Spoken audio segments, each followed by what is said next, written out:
So thank you for joining us and the Rebel Robotics team. One of the items that people wanted to learn a little bit more about was the project. And so I thought it would be great to have Rebel Robotics come on and talk a little bit about their experiences, and then not just their experiences with the project, but with the World Festival, and then also kind of just give us some answers or some tips on how to prepare to be a successful team. So Rebel Robotics, are you guys ready? Yeah. Cool.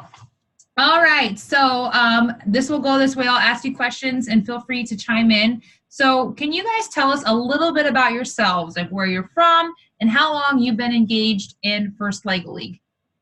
Okay, so we are the Rebel Robotics, as you have said, and we have been a team for 4 years. Some people have come on and left, some people have joined, and we are located in Norfolk, Nebraska.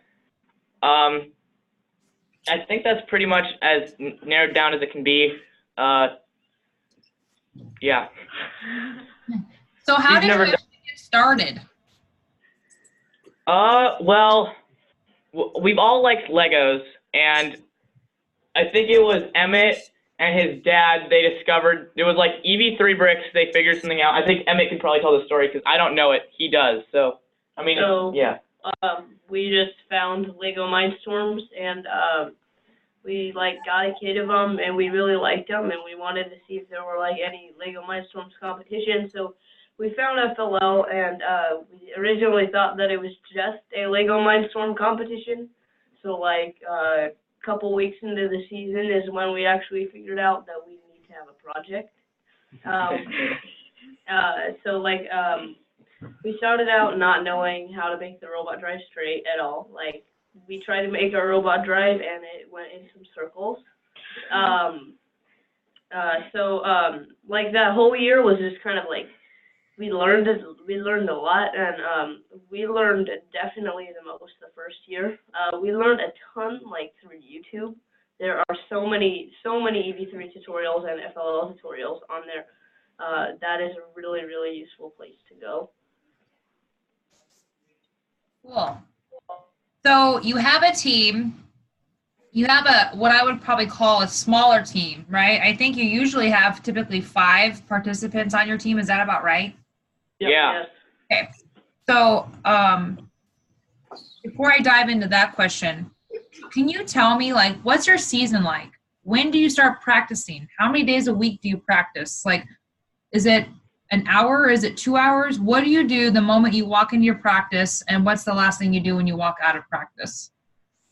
Well, we normally like to try to start pretty soon after the challenge is released, and we all help me out, guys, if you know what to say.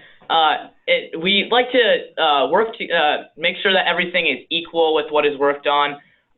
When we always try to have a core values challenge that we do to just practice on working together, and then we're grilled on core values challenges from our coaches. We normally start, well, we try to get everything done, robot project and core values in our whole meet. We practice once a week, and we found a way that actually helps we found a way that will help us work together better. We did a strengths finders test, and it tells you your top 5 strengths, and based on that we can see what each other are good at and what we're not as good at, and we can apply ourselves to things that we can be better at. Anything else, guys? So the first meeting is usually the week or week after the challenge is released. We will all watch the video together, and then the challenge video together, and then it's that practice is usually just kind of a parent coach meeting, and then we wait a couple weeks, and then once we get our kit, our mat and our missions, then we'll meet. We'll talk about the season, and then we'll just send everybody home with mission models, and then the next week everybody comes back with their completed models, and that's just when we start building the robot, looking into the project and trying to find solutions. Cool. So you mentioned that you take the Strengths Finder. So based off of that, is that how you figure out who's going to do which role on your team? Or does each team member have a specific role? And if so, how did you actually find that or come to the conclusion on who's going to do what role? So it definitely helps with applying people to different things. But based on the last years when we didn't have it, we also could see what each other are better at. Like Emmett, he's really good at the robot, so we normally have him work on that more than we do. But Emily might be really good at one thing that we noticed the last year. Like she's good. She's not a very loud person. She doesn't talk a lot, but she thinks about everything that's being said, and she can, based on that, she'll give us like a little bit of feedback at the end that can prove to be very helpful. Were you gonna say something? Or okay. So our Strengths Finder, we don't really apply that to what we do. Like during practices, robot project core values is usually just for like interaction, because like during core values challenges and during the practice, we kind of can tell what each other are thinking by their strengths. Like I have competition, and if I wanted to do something like get more points on the robot, it's helpful that my team members understand that I would like to do that, instead of like not knowing that at all and just thinking that's a horrible idea, we need to work on the project more. Cool. So for those who don't know, Rebel Robotics has it's not necessarily a new team member, but it's a new team member to this particular team number and name.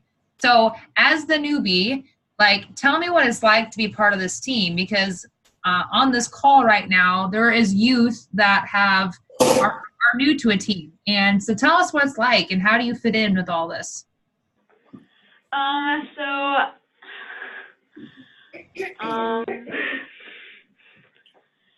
Normally I just do what everyone else is doing, and I find a way to help, and most of the time it just works out well with the new team, and so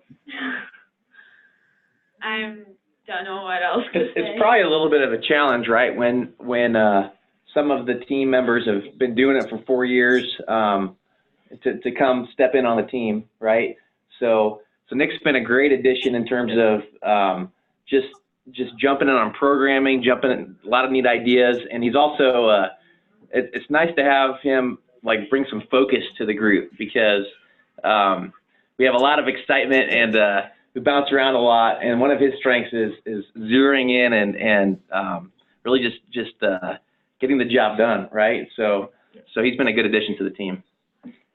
So Rob, this is a question for you. So as you know, you have a team that have experienced youth, and there's coaches on this that always will have experienced youth on an existing team. How is you as the adult help introduce a new team member that the team is already so close?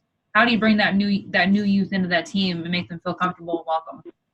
Yeah, and honestly, that's a big part of why we did the Strength Finders, because and kind of touching on your previous questions too. I mean, everybody kind of wants to be a part of everything, right? Everybody wants to work on the robot, and everybody wants to come up with the awesome idea. And some people are naturally, especially on this team, some people are naturally the people who want to talk every time, right? And I think a lot of teams are like that, where there's certain teammates who are just quick to answer every question, and other people who are more reserved, and that's great, but they sometimes need a little bit of prodding to jump in. So that's why we did the Strength Finder, so that you could see it's great. It's like we all have different strengths. So some of us are more deliberative, some of us are more analytical. So the team is better when the people who are who are maybe more woo or communicative type of people stop and say, hey, what do you think? One of your strengths is analytics. What do you think about this with this topic, right? So that's a big part of why we did that, just to see that each person has their own unique strengths to add to the team. Cool. So Rob, Gallup Strength Finder usually comes at a cost. Were you able to get that for free, or how did you get around that, or did you actually pay the fees? Like, how much did that cost you, if I may ask? We paid it. So it's something that I believe firmly in, and we use it for our work. Everybody that we hire, we do it. We have them do the Strength Finder because it helps everybody to know their strengths, and it helps each person to know the strengths of the team. And so we actually had a strengths coach come in, and we spent the whole week, like one of our practices, the strengths coach came in and talked about it and asked the kids questions and did team building. So that was a team building week for us. And that was one of the first early practices we had before we really were able to jump in on the robot of the project. That's kind of how we kickstarted it.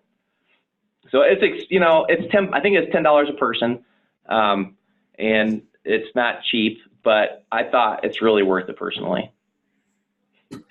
I'm just curious, for the teams that are on the call now, has any of you actually completed a Strengths Finder or a Myers-Briggs of some sort of youth test like that? We have not. Yeah. I find that Gallup's, it's almost, I'm actually like, I think this is awesome that you would do that. I wonder, like, the age of the youth, right? So you may have a 9-year-old. Can a 9-year-old complete the Gallup Strength Finder? I don't know, but obviously they can. So. And they have, our younger team, there's 2 different Strength Finders. There's a younger kid version. So we did, and I can't remember what it's called. It's a little slightly different version. Strength Explorer. Is that what you said? Strength Explorer. So we did that with our younger team. And some of the questions maybe aren't quite as applicable if you're on the younger end of the range. Yeah. But it's still pretty good. Yeah. Cool. I think that's something we could definitely encourage others to do. Okay, so you talked about your practices. So you come in and you do all of your areas. So do you spend more time on a certain area? And if you do, like, how do you balance it all, right? Because in first, it's all equal. And this year, more than ever, I can tell you with what it's called Judging Light. In Judging Light, this is where we put on all the numbers, and it will be exactly 25% across those 4 towers. So how do you balance your time spent in practice? Emily? So we usually like try to work on one part like for maybe half an hour and then move to another. If there's a time where we spend more time on just like one part, then in the next weeks we try to spend more time on the others that we didn't. But we usually try to like keep our practices, maybe we'll do like the robot first, and then we do core values, and then the project. So, like, we try to get everything done in the same practice, but if we do get longer, then we will make up for it. Yeah, we did a robot scrimmage in Humphrey, and so preparing for that the couple weeks before, we just did robot, and then the upcoming weeks before regionals, we're going to pound it out on the project. And core values, yeah. The cool thing about core values, right, is the fact of you don't necessarily have to do core values because you're naturally already doing it by working on the project and by working on the robot performance area. So you did mention that you do core values activities and that when you first start the season, you do core values activities. So tell us about some of your core values activities that you've been doing. Well, so we've been doing the core values challenges for, I think, this season and last season. And basically how it works is usually before we do the challenge, we have the prep, and we sort of our coaches go over with us, like, this is what we think that you need to work on this time, and this is the challenge. And then we do it. And normally how it goes down is we assign somebody to the timer, and then we talk for maybe 30 or 20 seconds about what we want to do with the challenge. And so some of the challenges we've done recently, if I can remember correctly, I believe we had one where, get the notes. Thank you. Okay, so we did, so the first one we did this year was we had this like obstacle course, and you have to write out, so you have one guy who's blindfolded, and he or she goes out and chills away from the area. So we have this obstacle course set up, and everybody else has like maybe 2 minutes, and they have to write down the obstacle course, and they have to basically write directions for how this dude who's blindfolded is going to get around it, and you can only say what you write on the directions. And so then after a period of time, the person comes out, and you have to direct them only reading what you wrote on the sheet, and then try to get them past it. And that's usually pretty hilarious, because you tell the person to do one thing, and they do something else because they interpret it. So they interpret it differently. So that's really helpful for communicating and getting your point across, because you have to be really precise. Some of the other ones we did like a group juggle, where everybody's in a circle, and the coach throws in like a ball, and you pass it around. But then they throw in more balls as it goes. So you have like all these balls, and you can't drop any of them. So like you can't just randomly throw one to your teammate. You have to tell them you're going to throw it and make sure they're ready. But then you have like 5 or 6 balls, and you have to continuously pass them without dropping them.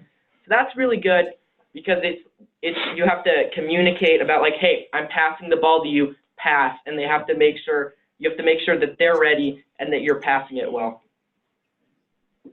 Yeah, and I'll add on to that. We really tried to make it seem like a dress rehearsal. Okay, so just as if they're getting ready to go into a competition room, we will huddle up as if the door's closed, and we've got 1 minute before that door opens, and we're going to go into that core values room, right? So we envision that, and then we remind the kids, what are the things that matter? Communication, being positive, encouraging, right? It's not just solving the challenge. And then we record it every time so they can see themselves, and they can see how did they actually do. And oh gosh, why I should have been a little nicer when this person did this, right? Or I should have encouraged them more. And then on top of that, like Amber and I will take turns kind of judging them, and sometimes we're nice judges, sometimes we're mean judges, sometimes we'll throw them curveballs, and just to kind of give them that on-the-fly experience of answering questions. I think that's kind of, Brandy, can you hear us? Oh, I'm sorry. I have myself on mute. I'm sorry. Okay. I put in the chat box, so I think that's really great. I think it's good to record yourself, right? Because sometimes we don't realize what we're doing, right? Or we think that we envision ourselves, oh, I was a great partner in that moment.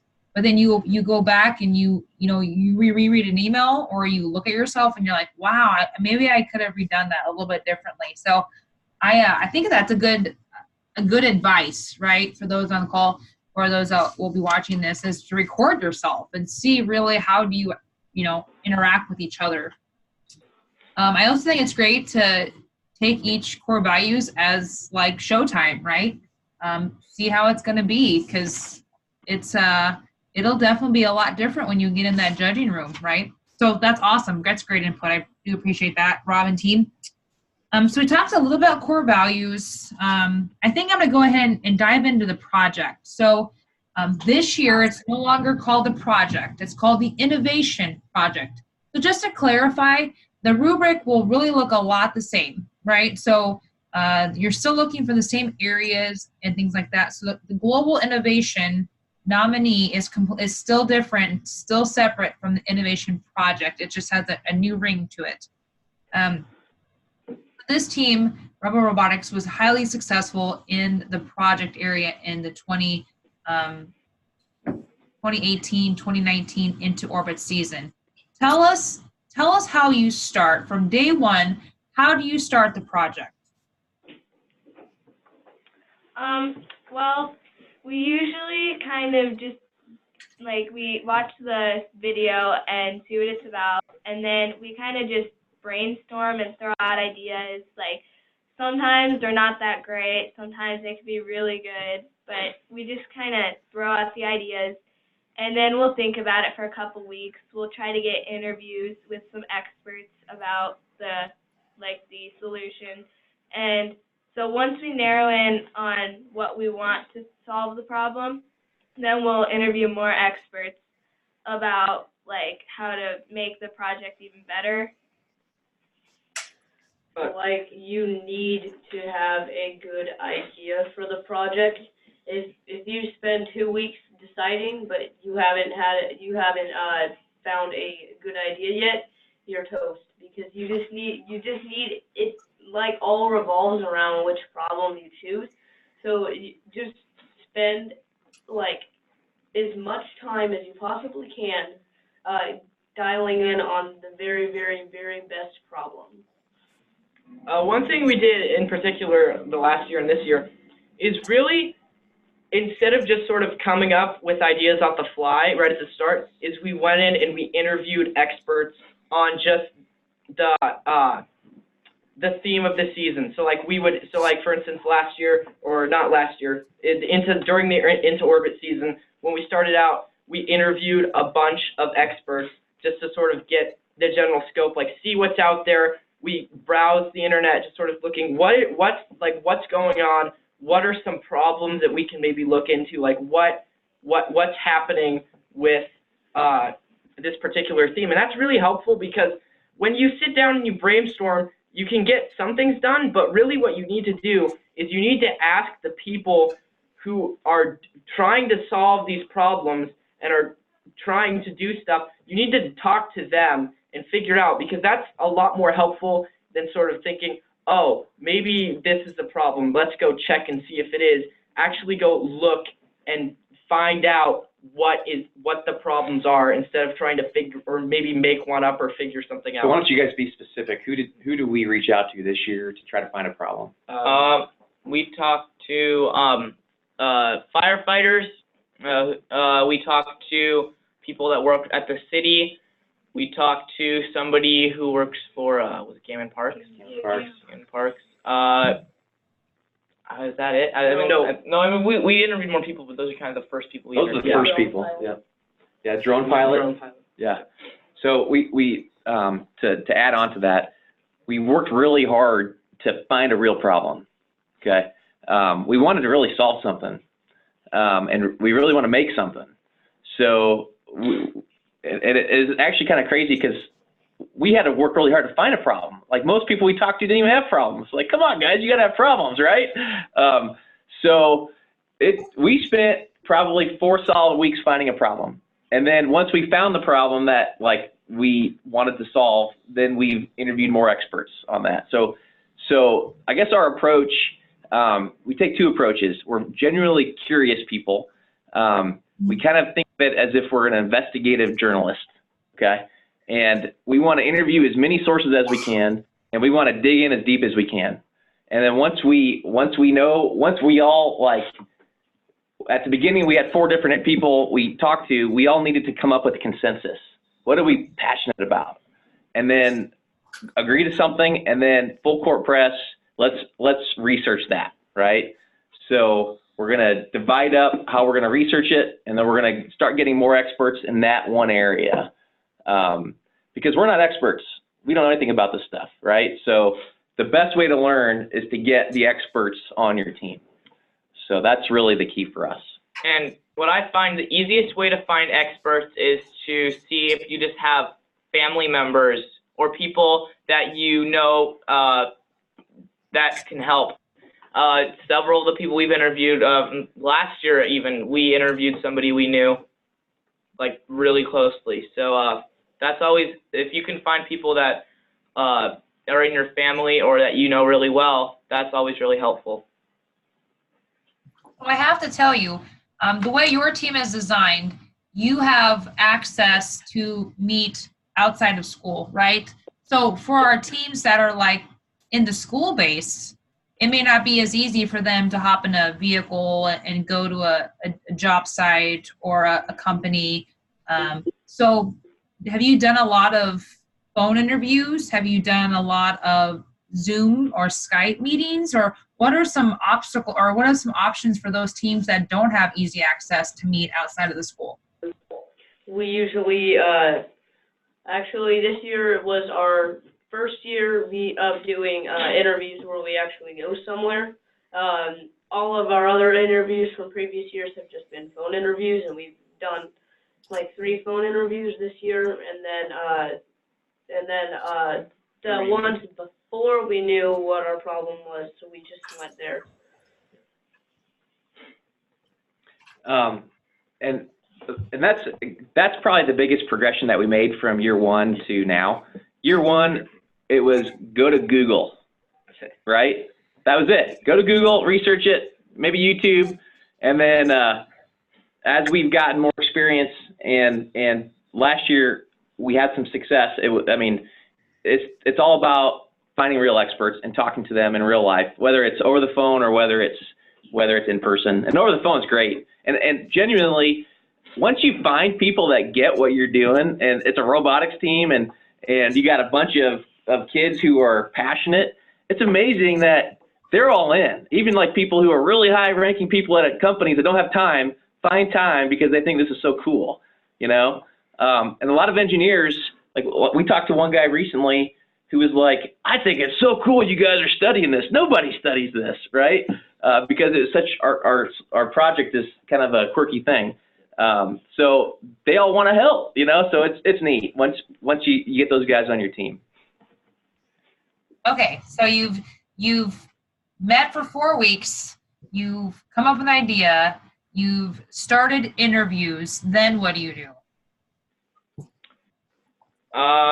We try to narrow into as many of the small little parts as possible, finding every single material, every single aspect of it, and then just start putting it all together. And we'd like to have a presentation that we can try to memorize. I know last year our presentation was a bit bigger, and we had like these little notes we would have written on our hands or on a sheet of paper.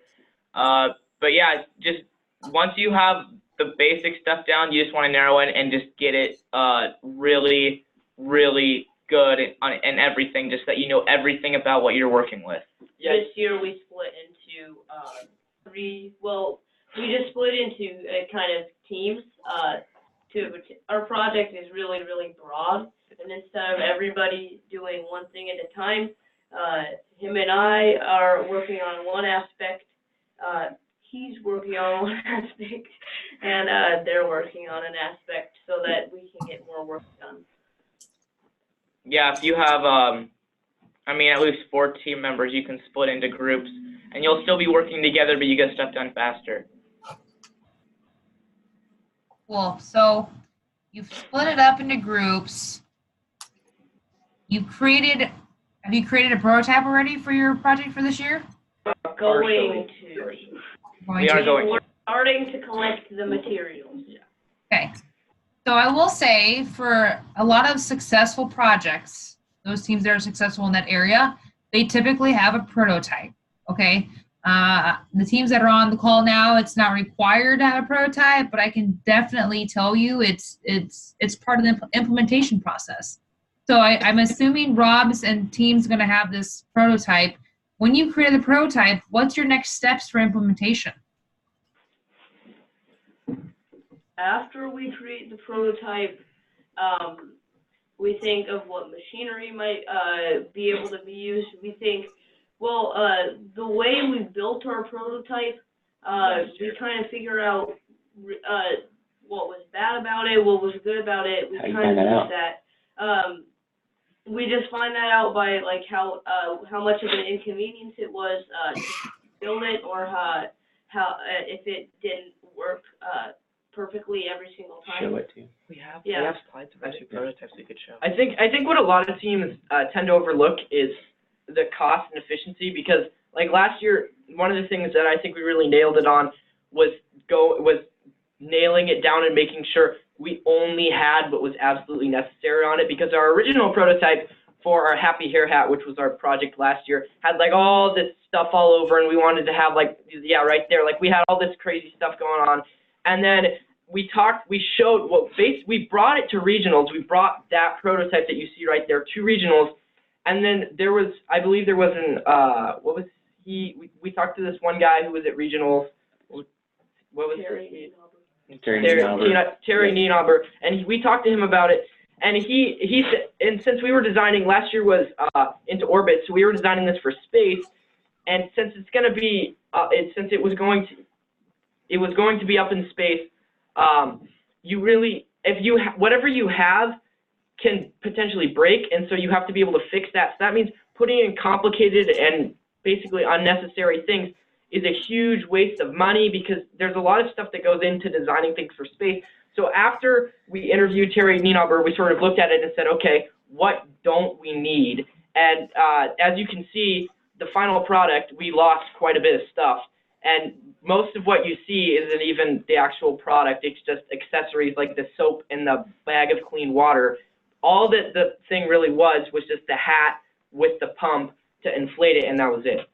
So we narrowed it down. Yeah, and like projects don't have to be, they don't have to be real. I mean, they can be complex, but they don't have to have a ton of stuff into them. Like they don't have to have like big machine arms or whatever everywhere. Like this project has like 5 things with it, and it started out really complex. We thought a lot into it, and then we realized we can just get rid of all this stuff, and it was a lot easier to work with.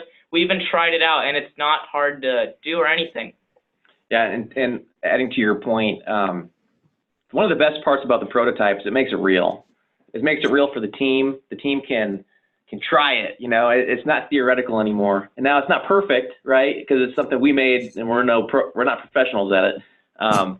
But when you get your hands dirty and you make something, you learn things, right? You learn how hard it is to make, and you learn what doesn't work. And then when you have something, you have something to show people. And when you start showing, in this case, an expert from NASA, he says stuff that we never would have thought of. Hey, is this space grade silicone? Oh, no, I don't think we even thought about that. Or, hey, this motor, you know how expensive motors are in space? You know, so if we wouldn't have had the prototype, we would never have had that opportunity to show an expert and get that quick feedback. So I honestly think the prototype is huge for this. Awesome. So there is a question in the chat box from Coach Melissa. The Bellevue team says, what do you think is the best way to perform the project? Do you mean as a presentation? Yes, yeah. So like, variations of the presentation. So what's your favorite way? So definitely based off of the results from our previous years of doing it, I would think that the best way to do it is to focus on packing it full of information. Like you can make it funny and like whatever, but really what's important is that you tell the judges as much information as possible. And because they're going to judge you on what you tell them. So you could have an amazing product, but you don't tell them everything about it, and so you get horrible scores. So really what's important is telling them everything about everything about it. All the research you did, all the prices, the different materials you need, how you're going to produce those materials, the experts you interviewed, every little thing you did, you need to tell the judges about it. And that's really what's important. So it's not necessarily bad to do a funny skit, but I would say it's definitely more helpful to have to just ditch the skit and just have a presentation that just is packed with information. Yeah, and when you put a lot of information into it, you don't have a lot of time, but if you look at the rubrics, it has the judging rubrics. It has a it says they'll circle 1 through 4 on how good you do in each little part. And so if you read 4, the best you can get, if you read that and see what they're looking for, then you'll know, okay, then this is what we need to say. We need to say this much stuff so that they'll circle that 4. Yeah, and I'll add to that. So we start with the content. We make sure the content's there, and then we think of a creative way to get the content delivered. And then for any of the other coaches on the chat room, I don't think I fully appreciated how hard it was to judge this until I volunteered to judge. it is hard. Like the kids all come in and they're amazing, and you have like no time to score before the next team comes in. And when you go through that personally, you get a whole different appreciation for how limited information the judges are exposed to when they come up with their scores. And so you really gotta wow them in your short presentation that you have there. Just to piggyback on that, the best thing that you can do for the project is have material for those judges, right? So you get 5 minutes to put in 6 months, 3 months, 2 months of work that you created. You have 5 minutes to explain that. So teams will come in maybe with a brochure, with a binder, with information that they can physically leave that binder, that material with the judges, so that when the judges have that moment to go, whew, that was a really long 3 hours, they can go back and really dive in and even look even more into your project. A lot of the times, so we'll have 4 judging rooms, so 4 separate, judging teams, and they all have to come together in a room, and they have to figure out who was the best team. So each room had a number 1 team that they thought was the best in their room, but then they have to, in that group, they have to figure out of the 4 rooms, who was that best project team, or who had the best mechanical design, and things like that. So my recommendation for you is to definitely bring material to that judging room. And we will give that back to you as long as you come and get that afterwards. Another question in the chat box is, what is a good way to get things done other than setting goals? Well, one way we do is, if we don't get stuff done during a practice, is we'll assign things to different team members for them to do at home. Because you only get, like, our meets are only usually around 3 hours, so you don't get a lot of time to do everything. And especially with our team, we tend to goof around instead of focusing, so we usually don't get everything done. So it's a great way to get access stuff done is you can research, you can go home. Like, FLO isn't just in the practice room. Like, you can take it home, you can research, you can work on the robot. Like, if you have, one thing we did last year was we made little kits of like an EV3 and some Mindstorm pieces, and we gave it to each team member. We gave a kit, and over the summer we're like, program, practice, doing like go through runs, do different stuff, because you don't necessarily have to get everything done at your practice. You can send people home with things to work on, and that's a really helpful way to get access work done that you didn't get done during the practice. So. Anybody else have questions for the team on the project area? You can go ahead and unmute yourself. If teams want to ask questions, go ahead and have them ask. All right, Coach Melissa said, what is the hardest part about the project?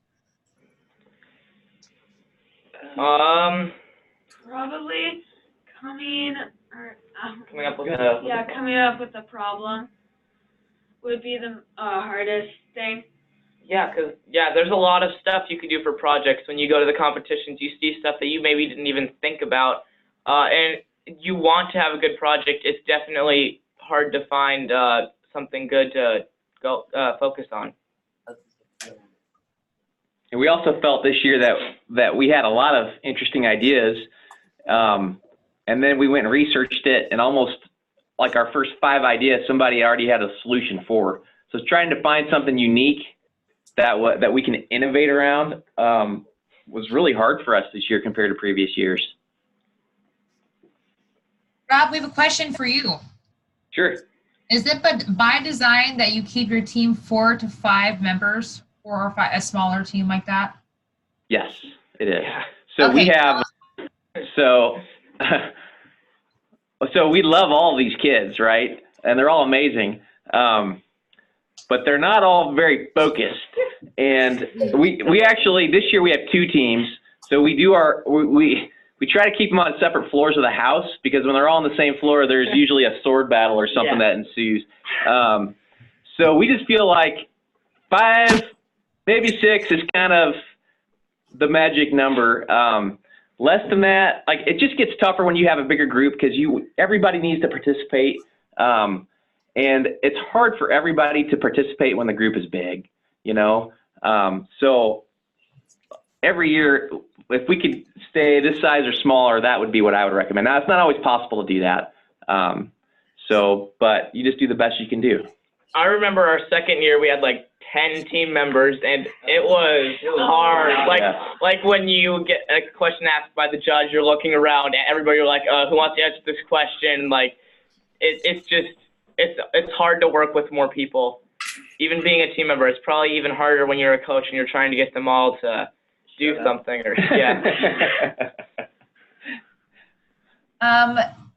Kit, are you able to open your call and talk on this one? So the Data Dragons, they are very successful with a full team of 10. And I'm just kind of curious how they manage a team of 10. I'm not sure if she's able to talk or not. Oh, there she is. Can you hear me? A little louder if you could. Okay. Is that better? Yes, that's much better. So, sorry, welcome, I'm going back and forth today, and I heard my name, so I ran over. Yeah, so Kit, we're talking about the Rebel Robotics team is 4 to 5, and for them that's very successful. I know that the Data Dragons have typically had 10 youth. So can you tell us how you manage a group of 10, and do you find it to be successful for you? Well, I like a smaller team too. It's really nice because it's a lot easier to keep people focused. But our philosophy is we want as many kids to have an opportunity as possible, so we've always tried to keep it maxed out at 10. But it is much more challenging, so Rob, good for you. It's a lot easier to manage smaller teams. So this year we have 4 rookies, 3 of whom have had no experience with FLL, from another team. So we do a lot of team building with those kids. So even if they don't have a specific job to do, like with the robot or anything research related for the moment, we try to work on them integrating with the team. So working with somebody or working with other kids on a project or playing a game together to really get them integrated into the team feel, if you will. Cool. Thank you, Kit. I know that some of the folks on this call will have a larger team than 5. And sometimes they're school-based and they want to include everyone that wants to be part of that team. So it is possible to do it with a larger team. There is definitely high benefits to working with a group of 5 to 6. So thank you for that, Kit, for your input in there. And thanks for the Rebel Robotics. Rebel Robotics. And maybe this is more a question for Rob. How do you keep the team focused? It's not very well. It's just not. We actually have been pretty focused though lately. No. So not everybody on the team is distracted. We've got Emily here who's very focused. So no, I think, you know, this isn't class. It's not supposed to be boring, right? So we want to have fun, but it's the right amount of fun with getting things done, right? So I usually have to tell them to focus maybe 5 or 6 times a week, maybe. We only meet once a week, so that's pretty bad. But whatever, it's part of life. Then they zero in and get the job done. So I don't know. It's just part of dealing with youth, you know. And I think every coach probably gets that. I don't crack a whip. We try to have fun, and but we need to get things done too. So, and I think that's where the core value thing is nice too, because we have a challenge, and every week there's a challenge we do, and it's a fun challenge. They're always fun, right? So they're able to kind of like through those challenges and right afterwards, kind of just get up, move around, let loose some energy, and then after that, then they're either zeroed back in on the robot or zeroed back in on the project. Cool, thank you. I do want to touch base a little bit about the robot real quick here and then roll. So I'm going to go ahead and keep going. We can keep asking questions towards the end. I kind of wanted to talk a little bit about and I know Emmett mentioned this, so where did you learn how to program the robot? How did you find all this stuff? Again, like when we started, we knew nothing. We started by just trying to figure out how the program interface worked. We started by just watching really simple videos, how to get the robot to drive a certain amount of distance, and then we started dialing in with like gyro drive straight programs. We just watched videos, and that is really like just trying to understand how those programs worked, testing them on the robot. It's just like it really helped us to learn how to program. Yeah, I think another big factor is going to the competitions and just walking around to older, more experienced teams and just asking them questions. And that was really helpful our first year, because we sort of came into regionals with like, we're like, oh, our robot's great, and then we looked around, we're like, whoa. So it's really helpful to ask other teams, you know, what they're like. If you're ever confused, YouTube is great, but I think even a better way is to ask other teams, you know, how they do it, how they program their robot. You know, like Emmett, I think for hydrodynamics, I think Emmett and Mr. Hake went to the Worlds competition just to see what it was like, and I think Emmett came in contact with one team. And didn't you have like an email discussion with the programmer? No. Yeah, there was a France team that you reached. The France team was last. Right. Yeah. Yeah, we emailed the French team last year. What's the name? Technologic. About they have a program that like allows the robot to start slowly and end slowly, but in the middle be fast, and it was like a really smooth program. So we got their algorithm on that. So like it's good to be in contact with other teams as well. I think I'll weigh in on this a little bit, and probably other coaches are maybe like me, where I knew nothing at all. I'm not a robotics guy. I wish I was. So that first year, we just were high-fiving when we get the robot to drive to the wall, honestly, right? So at the first year especially, it's baby steps. You're going to fail, and you're going to fail a lot, but we fail forward, right? So every time you fail, you learn, and you get a little better. So that was kind of the first year. And then to Emmett's point, there's so much online. I mean, we bought books and stuff too, but online is amazing. The amount of videos out there where other teams and other kids are teaching people about basic gyro stuff, basic drive straights, and now some of the PID stuff, which is crazy complex. And some of them, they're 30-minute videos just to learn how to program something, and then you try it, and you're like, dude, this doesn't work at all. Why does this not work? But you keep messing with it until you figure it out. So much of it is you just keep trying, you know, until you figure it out, and you just keep dialing it in. So Rob, it sounds like you guys have this great like playlist of YouTube videos. Would that be something you'd be willing to share with our friends out there in Nebraska First? Yeah. So, sorry, what was your question? So I'm assuming you have a saved list of all the YouTube videos that you watch that you found to be beneficial. If you have that, would you be willing to share that? Yeah, I don't know if it's saved, but we're happy to send out some of the places that we go. Absolutely. We've got, and there was another thing we did this year, which I don't know if we've used as much as we thought. Yeah, the Robot Academy, that we bought an access to like more coaching type of stuff. But yeah, we will share with you where we go to just get more training on honestly. Yeah, I think a big resource on YouTube for our first 2 years was Builder Dude 35. Yeah. He was super helpful. He wrote a book, I think, about programming, but just his YouTube tutorial videos alone are super helpful, and he's really good at explaining So if you're ever stuck on a program or you want to learn something new, I highly recommend checking out his YouTube channel because it's really cool. Yeah, and he doesn't, he has hard stuff and he has stuff that's a lot easier for beginner teams. Like he was really, really helpful for us our first year. Well, yes, our Vista is actually working on a list of resources, and he was on there. So I hear great things about that. My last robot question I have is, we'll actually have two questions. What software are you going to be using this season?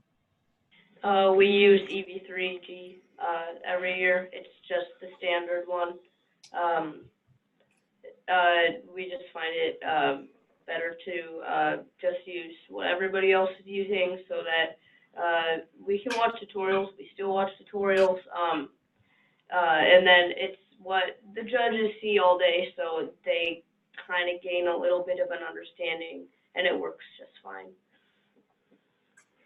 Cool. What do you think is beneficial, or why do you think it's beneficial to use sensors? What is your favorite sensor? Well, sensors really can expand how you program. One of the sensors, it's a gyro sensor. It is really helpful for navigating the board. I would say my favorite sensor is the color sensor, because every year, I mean, at least so far, as we have done it, there have been lines on the board, and they're used for having the robot follow it, and the color sensor can do just that. You can set a reflected light intensity to that color, and then when it lines up with that color, it will follow it exactly. So we can use it to accomplish a lot of missions and to get it precise. Yeah, but sensors are really, really helpful for getting your robot to do exactly what you want it to do. If your robot doesn't have sensors, it's just really, really hard to be precise. Our robot, we use, like, my favorite sensor personally is the gyro sensor, because we can use it to make our robot be at precise angles. We can use it to make sure the robot's going straight. It is really, really useful. Like, sensors are like something that you need to have on your robot. And the gyro sensor can be used, it's used to do the drive straight program, right? It can be used to do this program called the drive straight program, and if your robot gets knocked off course, it will correct itself back to the position it was in. So we like testing it, and we'll just have it drive straight, and then we'll push it out of the way, and it will line itself back up to where it was before. It's really accurate. A question from the chat box is, what strategies do you use for the robot game? So this year our strategy was, we wanted to get the missions that were the farthest away from base done first, so that we didn't have to mess with them anymore.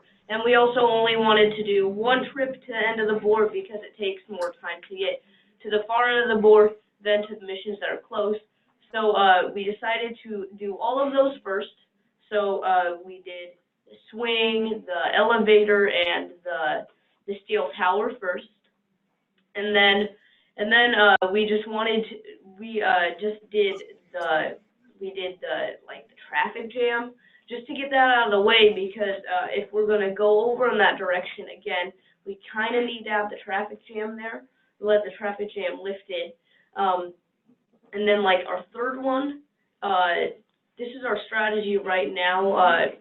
We're probably going to, like, rethink it a little bit more, but then what we did was, we're going to the crane, we lift it up, and then we put the bat on the tree.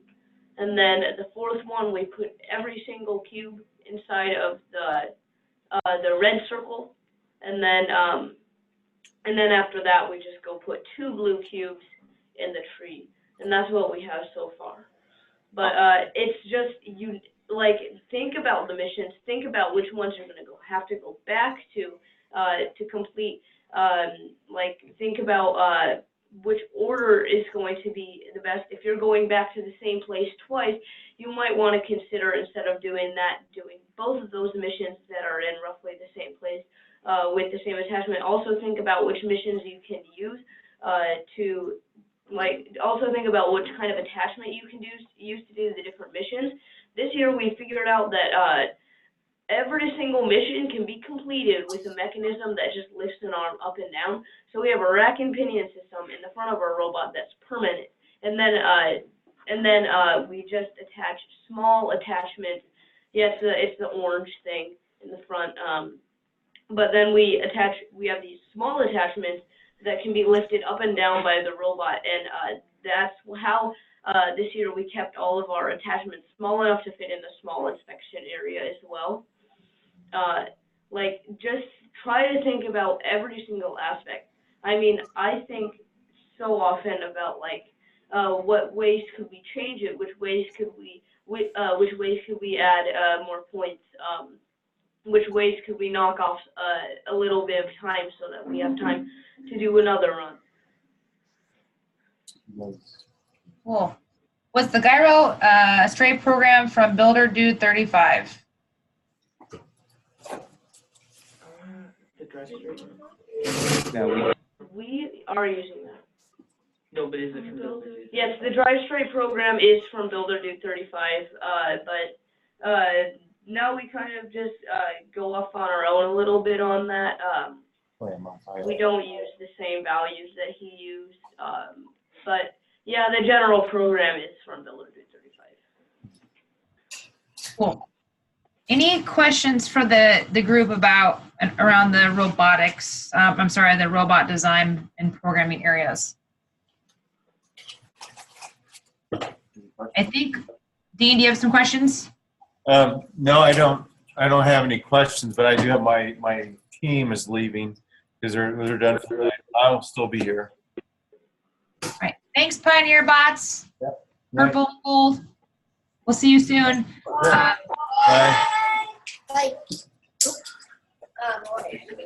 So, Rebel Robotics, hopefully those teams can come back and watch at the end. Let's talk one more thing. We got a couple minutes left here. Talk to us about the World Festival and your experience there. Okay, so the World Festival is very fun. You meet a lot of really nice people there, a lot of teams from all around the world. It is really hard though. Like when you get there, you have to set up a full tent. You don't have to have a lot of stuff, but we had a lot of stuff and it took a very long time to set up. But once you have that all done, you can just go walk around and like I said, you just meet a lot of people. We made lots of friends and we just kept checking with them throughout the week, just being like, oh, how'd you do on this? And it's just really, really fun doing it. We have several pictures to show, and it was in Detroit. There's a lot of big buildings. There's this, I don't know, I would call it a festival or a big party that they have, and there is music, there are games, there's arcade, and it's for all the teams. It's like a welcome festival party type of thing. That was probably like one of the highlights of going to the competition, that huge party. There were lots of games. There was like a silent disco, ping pong, all that stuff. It was in Ford Center, so it's a big, huge area. It was really, really fun there. So this is those two pictures are us getting ready for our robot run, and that is like the picture on the left is the like welcome center area.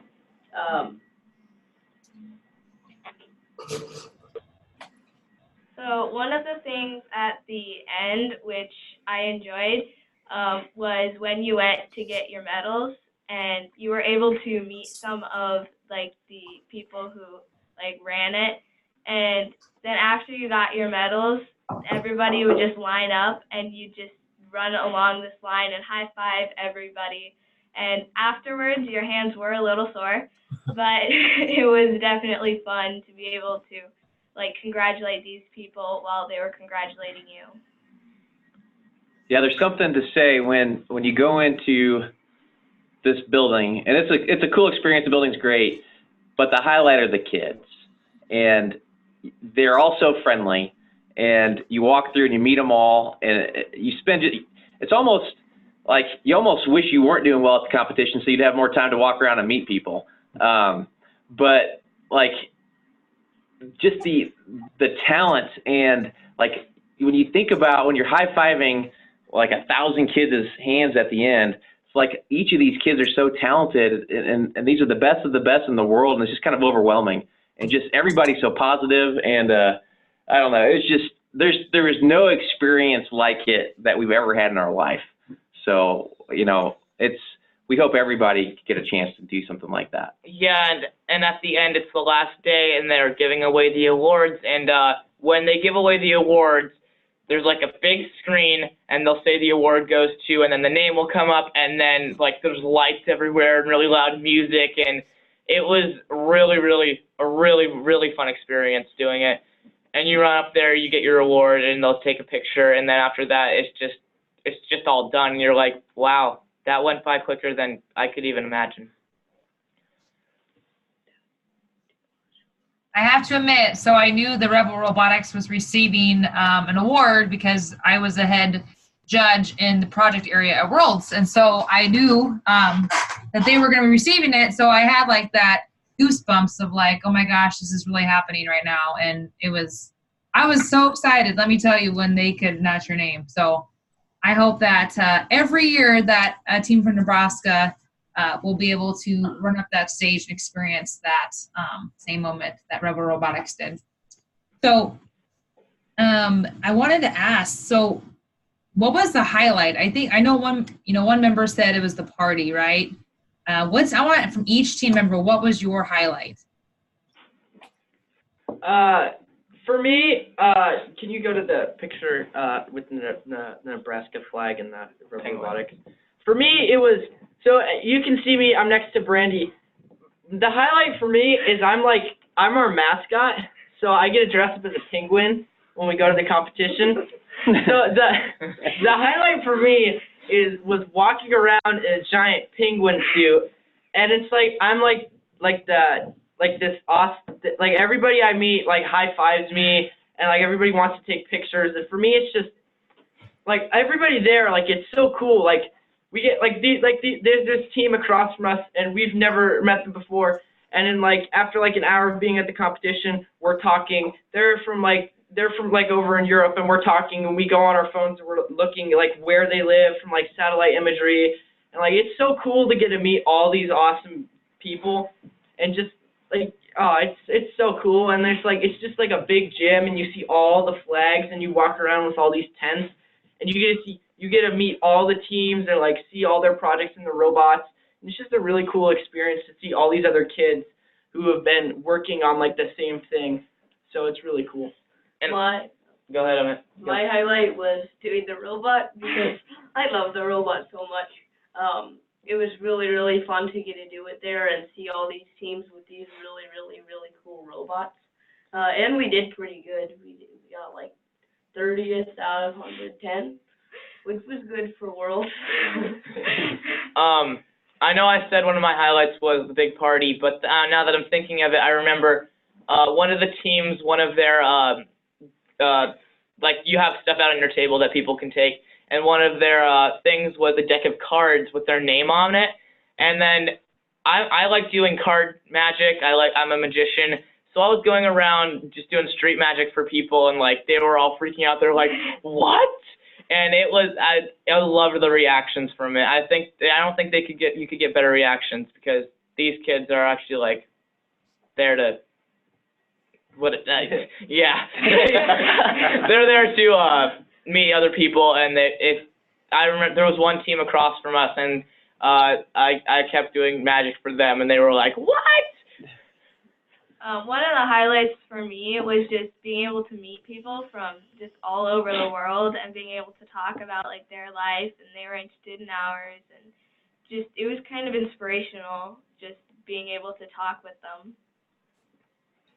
Yeah, some of the teams, like if they won in their country, they then had to spend weeks learning English so they can come over here, you know? And it's like, that's crazy, right? And then they're over here speaking English, and it's like, goodness gracious, you guys are so smart. It's just, it's an awesome experience.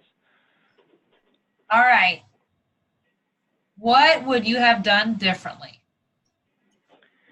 I think the one thing that I regret is after once it's all over, there's like an ending ceremony, and then there's like another party.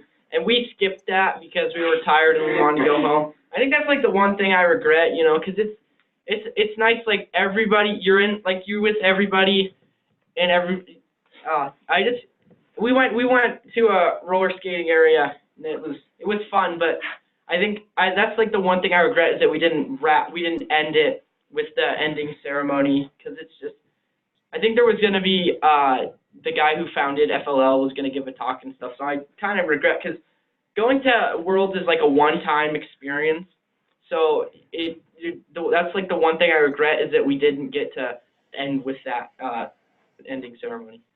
I regret having too big of a robot because it was really hard to navigate the board. The base itself wasn't big, but the attachments were huge. And I'm just realizing now how much smaller they could have been and how much better it would have been. And I regret that. Okay. So I think we should, no regrets, right? We don't have any regrets. It's just what would you have done differently? So maybe next year, right? You knew after your experience at Worlds that maybe in the City Shaper season your robot may look a little different, right? Mm-hmm. Yeah, we don't want to end this negatively. Okay. So the last question I have is, do you want to go again to Worlds in 2020? Yeah. I think everybody wants to go to Worlds. I want to go. Yeah. I think it's just a question of how much do you want to win? Like how willing are you to dedicate your time to winning? Because I mean everybody wants to win, but it's just a question of how badly do you want to win and how hard are you willing to work to get to your goals. So I kind of wonder this question, right? So you had a successful year last year. How does that make you go into 2020? How does that, like, are you nervous about 2020? Are you excited? Are you even more motivated to try harder? Or are you kind of coasting because you feel comfortable in where you're at? Yeah, I was definitely motivated. I was like, wow, we did well last year. I was just like, if we can do that well, we could probably, at least we know some things that we can do better this year. Like last year, we had several things that we did differently from the last 2 years, and it helped us to do a lot better with everything in the competition. And I was also a lot more comfortable. I was like, well, I mean, I've been at the final competition. I know what it's like. Now I'm not scared to go in the judging room and be like, oh man, what are they gonna say? I just feel more comfortable going in and doing all of that. What else? We have a few people left on the call. Any questions for Rebel Robotics? No. We went a little over time, so I want to respect everyone's time here. Any more further comments from Rebel Robotics? Any advice you want to give to these teams? Yeah, work hard. Even if you don't like go to state or go to Worlds, like it doesn't really matter. Just focus on having fun, and like even if you don't make it past regionals, like you still worked hard to get there, and that's still a big accomplishment. So, and then always look at what you can do better and what you can learn from. I don't really have any. I mean, I could talk about advice for a while, but I know we don't have much time. But I do want to say, I'm looking forward to seeing some of you guys at the competition. And one other thing, that what you learn is way more important than awards. Yeah.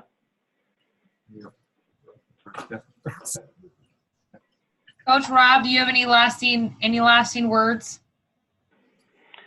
Yeah, I mean, I will say, obviously I was really proud of this team for going to Worlds and, winning an award at Worlds, but the highlights for me were not Worlds. It was seeing our team interact with other teams at regionals and state, and how they, we talk about cooperation, and so much about where we are now is because other teams have helped us, and seeing our team helping other teams, and and how they jump at that, and how that is just as rewarding, if not more rewarding, than winning. That's what it's about, right? So this is a great program that we're all in here, and we're all going to continue to get better together. And we're just thrilled about this. So anything, like if any of the other coaches have anything that we can help with, we're happy to help. So just let us know. All right, I'm going to go ahead and stop the recording here.